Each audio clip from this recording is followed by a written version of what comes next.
अस्सलाम वालेकुम रहमतुल्लाह। उम्मीद करती हूँ आप सब खैरियत से होंगे। आज हमारा तदरीसी हिस्सा नंबर 22 है जी। तारीख़ है 9 सितंबर 2020। डायरी आज की हमारी होगी हकूक़ुल इबाद। इसकी आज हम पढ़ाई करेंगे और इसके साथ सवाल नंबर 1 से 4 जितनी हम पढ़ाई करेंगे उसमें जितने भी क्वेश्चंस आएंगे वो आज हम करेंगे। उसमें क्वेश्चन 1 से 4 आएंगे, ठीक है। इस पहले हम पढ़ाई करते हैं, उसके बाद मैं आप लोगों को क्वेश्चन मार्क करवाऊँगी। हकूक़ुल इबाद। हकूक़ुल इबाद क्या होते हैं? बंदों के हकूक़। हकूक़ुल इबाद में माँ बाप के हकूक़ आ जाते हैं, यतीम, बेवा, मज़दूर, मुसाफिर, जो भी आपके सराउंडिंग में जो भी इंसान रहता है वो उस इंसान का वो जो आपके किसी भी रिश्ते में आपके साथ मुंसलिक है, चाहे वो हमसाया है, चाहे वो आपका रिश्तेदार है, चाहे वो आपके माँ बाप हैं, बहन भाई हैं, उन सब के आप पे हकूक़ हैं, ठीक है। और आप पे फ़र्ज़ है कि आप उनके हकूक़ जो हैं वो पूरे करें। सबसे पहले हम पढ़ेंगे यतीमों के हकूक़। जो छोटे बच्चे अपने बाप के साया शफ़क़त से महरूम हो जाते हैं, उनके मुतल्लिक़ माशरे के अफराद पर कुछ फ़राइज़ या ज़िम्मेदारियाँ आयद होती हैं। मतलब जिनके बाप जो हैं वो वफ़ात पा जाते हैं तो माशरे की कुछ ज़िम्मेदारियाँ आ जाती हैं कि उनकी तरबियत किस तरह की जाए। माशरे के तमाम अफराद का फ़र्ज़ बनता है कि यतीम के साथ नरमी और मोहब्बत से पेश आएँ, इसकी हर तरह की ज़रूरियात का ख्याल रखें, इसके माल असबाब की हिफाजत करें, इसकी तालीम और तरबियत का मुनासिब इंतज़ाम करें। जब यतीम बच्चा आकिल और बालिग हो जाता है, मतलब जब वो उस मुकम्मल तौर पे बालिग और समझदार हो जाता है, तो उनके अमवाल उनके हवाले कर दें। पहले तो ये है कि उनके माल जो है उसकी हिफाजत करें, फिर जब वो बालिग हो जाएँ तो उनका माल जो है उनके हवाले कर दें। यतीम बच्चों की परवरिश और उनकी शादी ब्याह का ख़ास तौर पर एहतमाम करें और उन यतीमों को इस बात का एहसास ना होने दें कि वो बाप के साए से महरूम हैं, बल्कि उनको वो तमाम आराम और सहूलियात, तहफ़्फ़ुज़ और तवज्जो फ़राहम करें जो उनका बाप ज़िंदा होने की सूरत में उन्हें फ़राहम करता है। ये तो यतीमों के हकूक़ थे। इसके बारे में रसूल अकरम सल्लल्लाहु अलैहि वसल्लम क्या फ़रमाते हैं? हमारे प्यारे रसूल अकरम सल्लल्लाहु अलैहि वसल्लम पैदा ही यतीम हुए थे। आप सल्लल्लाहु अलैहि वसल्लम को यतीमों की बेकसी का खूब अंदाज़ा था, मतलब उनकी मजबूरी का वो अच्छी तरह उन्हें अंदाज़ा था कि कितने मजबूर होते हैं। इसलिए रसूल अकरम सल्लल्लाहु अलैहि वसल्लम यतीमों के साथ बहुत शफ़क़त से पेश आते हैं। कुरान करीम ने भी यतीमों के मुतल्लिक़ मुतअद्दिद हिदायत दी हैं। कुरान क्या कहता है यतीमों के बारे में? कुरानी अहकाम यतीम को हकीर बेसहारा समझकर उन्हें धक्के ना दिए जाएं। सूरह अल माऊन जो है उसमें है ना कि एहतराम में कोई कमी की जाए, यतीम पर कहर और सितम ना किया जाए। दो सूरतें हैं जिनमें ये यतीम के बारे में हवाला दिया गया है। उसके अलावा किसी रिश्तेदार यतीम को खाना खिलाना बहुत बड़ी नेकी करार दिया गया है, लेकिन यतीम को ये खाना अल्लाह की रज़ा के हसूल के लिए खिलाया जाए। इसलिए ना खिलाया जाए कि उनके माल जो हैं वो आप लोग हज़म कर लें, उनको उन पर शफ़क़त का वो जो है लिबादा ओढ़ के तो उनके माल जो हैं वो आप ज़ब्त कर लें। मकसद सिर्फ़ अल्लाह की रज़ा होनी चाहिए। यतीमों का माल अपने माल में शामिल ना करो, बल्कि एहतियात और ज़िम्मेदारी से उनके हवाले कर दो, वरना ये बहुत बड़ा गुनाह होगा। लेकिन ना समझी की उम्र में यतीमों के माल उनके हवाले ना करो, बल्कि उनकी परवरिश भी करो और उनके माल की हिफाजत उनके माल भी हिफाजत से रखो। फिर जब वो बड़े और समझदार हो जाएं तो उनके माल उनके सुपुर्द कर दो। और ये याद का जो हवाला है ये एज़ इट इज़ आप लोगों ने राइट करना। जब भी पेपर में आए या वैसे शॉर्ट क्वेश्चंस में आए तो आप लोगों ने इसमें तर्जुमे में कोई चेंजिंग नहीं करनी। उसके बाद है यतीमों के साथ इंसाफ का मामला करें। ये तो कुरानी अहकामात थे। अब रसूल सल्लल्लाहु अलैहि वसल्लम की या हदीस के हवाले से क्या तालीमात हैं वो देखते हैं जी।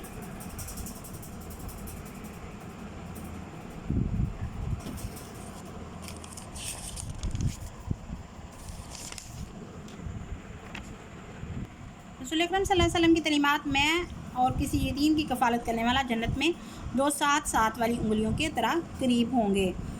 मुसलमानों का सबसे अच्छा घर वो है जिसमें किसी यतीम के साथ भलाई की जा रही है, और सबसे बुरा घर वो है जिसमें किसी यतीम के साथ बदसलूकी की जाती है। जो किसी यतीम बच्चे को अपने घर बुला कर लाए और उसको खिलाए पिलाए तो अल्लाह ताला उसे जन्नत की नेमत अता फ़रमाएगा। उसके बाद है सहाबा का तर्ज़ अमल। किसी यतीम की परवरिश का सवाल आता तो उसके लिए मुतअद्दिद सहाबा पेश करते। बदर के यतीमों के हक़ में हज़रत फ़ातिमा रज़ी अल्लाह तआला अन्हा अपने हिस्से से दस्तबरदार हो गई। यतीमों के बारे में जब उनका हिस्सा आया माल गनीमत में तो वो अपने हिस्से से दस्तबरदार हो गई। हज़रत आयशा रज़ी अल्लाह तआला अन्हा यतीम बच्चियों की परवरिश का बड़ा अहतमाम करती। हज़रत अब्दुल्लाह बिन उमर रज़ी अल्लाह तआला अन्हा अक्सर किसी यतीम बच्चे को साथ बिठाए बगैर खाना नहीं खाते थे। हज़रत अबू वालिद अहदा रज़ी अल्लाह तआला अन्हा ने अपना बाग एक यतीम बच्चे को हिबा कर दिया, मतलब उसको तोहफ़तन दे दिया। इस्लाम ने मुसलमान हुक्मरानों और काजियों की ज़िम्मेदारी करार दी कि वो यतीमों के अमवाल, मफादात और मामलात की देखभाल करें और उनके सरपरस्त के तौर पर उनकी शादी ब्याह का भी बंदोबस्त करें। یہ تو تھے یتیم کے حقوق. اب ہم بیواؤں کے حقوق، مطلب جن کے خاوند جو ہے وہ وفات پا جاتے ہیں، ان کے کیا حقوق ہیں، اسلام نے ہمیں ان کے بارے میں کیا بتایا ہے. بیوہ کے ساتھ انسانی تاریخ میں جو ظلم روا رکھا گیا ہے وہ انتہائی دردناک ہے. عرب میں یہ جانوروں کی طرح خاوند کے وارثوں کی غلامی میں چلی جاتی تھیں. مطلب جب ان کا خاوند جو ہے وہ فوت ہو جاتا تھا تو عربوں میں یہ رواج تھا کہ جس طرح وراثت جو ہے اس کو تقسیم کیا جاتا ہے، اس طرح اس کی بیوی کو بھی جو ہے وہ تقسیم کر کے وہ ان کے خاوند کے جو رشتہ دار تھے ان کے پاس چلی جاتی تھی. وہ جس کا چاہے دل کرتا تھا وہ اس کے ساتھ شادی کر لیتا تھا.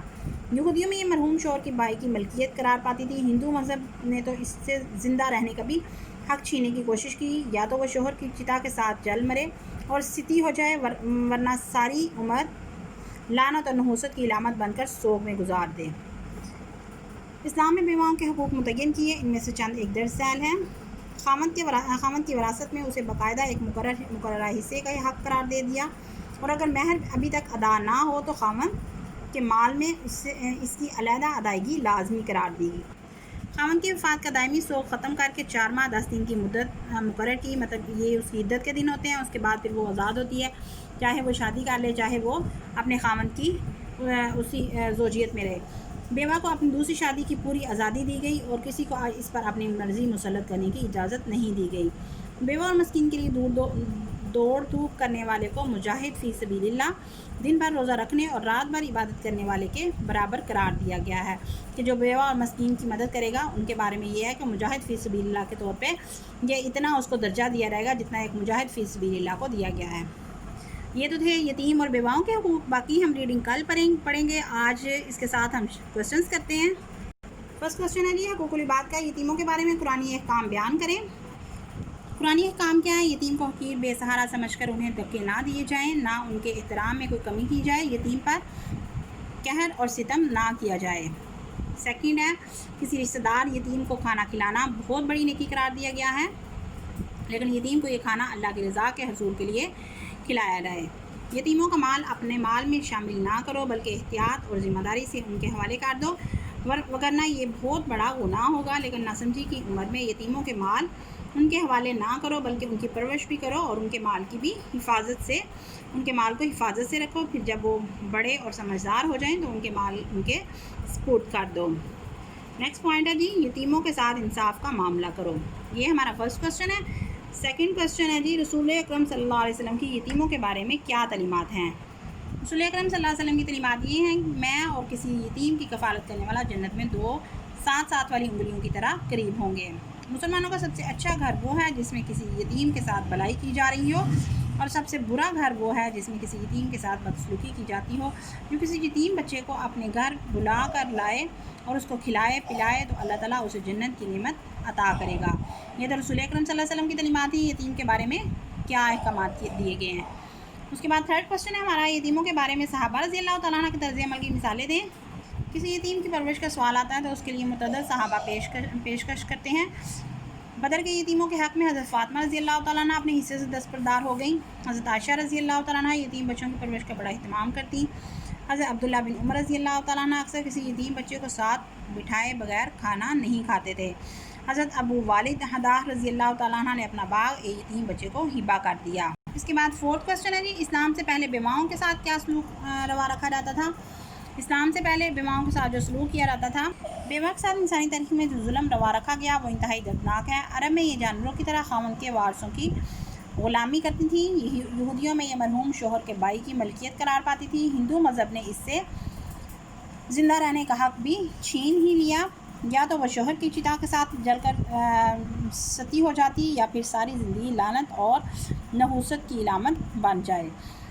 یہ تو مختلف مذاہب میں جو بیوہ کے ساتھ سلوک روا رکھا جاتا تھا یہ ہمارا 4 کوسچن تھا. میں امید کروں گی کہ آپ لوگ اس کو اچھے طریقے سے یاد کریں گے اور اس کے علاوہ اپنے رف رجسٹرز پہ رائٹ بھی کیجیے گا. اپنا بہت خیال رکھیے گا. باقی ہم انشاءاللہ کل کوسچنز کریں گے اور باقی ریڈنگ اس چیپٹر کی کل کریں گے. اللہ حافظ.